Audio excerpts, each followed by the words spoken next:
पारस को उस लड़के से दूर रखें, वरना क्या?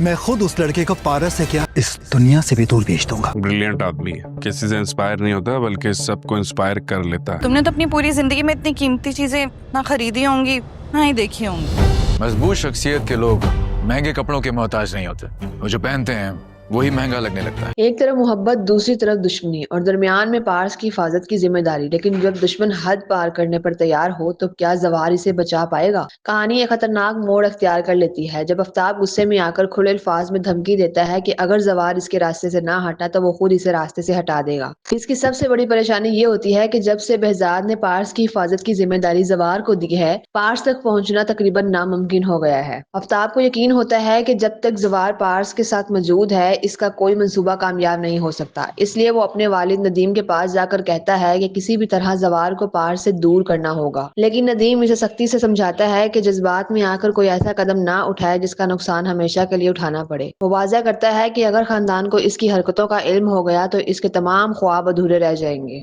इधर दूसरी जानिब सिकंदर behzad के सामने जवार की बेहद तारीफ करता है। वो कहता है कि जवार ना सिर्फ बहादुर और दयानतदार है बल्कि मुश्किल से मुश्किल हालात में भी सही फैसला करना जानता है। यही एतमाद behzad को मुतमईन कर देता है कि पारस महफूज हाथों में है। दूसरी तरफ पारस अपनी शरारती आदतों से जवार को मुसलसल आजमाती रहती है। वो इसे अपने साथ शॉपिंग पर ले जाती है और मजाक करते हुए कहती है कि शायद इसने कभी इतनी कीमती चीजें नहीं देखी। जवार मुस्कुरा कर जवाब देता है कि इंसान की असल पहचान इसके लिबास से नहीं बल्कि इसके किरदार से होती है। वो एतमाद से कहता है कि जो चीज वो पहन ले इसकी कीमत बढ़ जाती है क्योंकि इज्जत कपड़ों से नहीं बल्कि शख्सियत से मिलती है। जवार का ये जवाब सुनकर पारस चंद लम्हों के लिए खामोश हो जाती है। पहली बार वो महसूस करती है कि जवार सिर्फ एक मुहाफिज नहीं बल्कि एक मजबूत किरदार और बावकार इंसान भी है। अब सवाल ये है कि क्या आफ्ताब अपनी नई चाल में कामयाब होगा या जवार हर साजिश को नाकाम बनाकर पारस की हिफाजत करता रहेगा? आपके ख्याल में पारस और जवार की ये जोड़ी आगे चलकर एक दूसरे के करीब आएगी या आफ्ताब की साजिशें इन दोनों को अलग कर देंगी? अपनी राय कमेंट में जरूर बताएं और मजीद दिलचस्प अपडेट्स के लिए चैनल को सब्सक्राइब करना ना भूलें।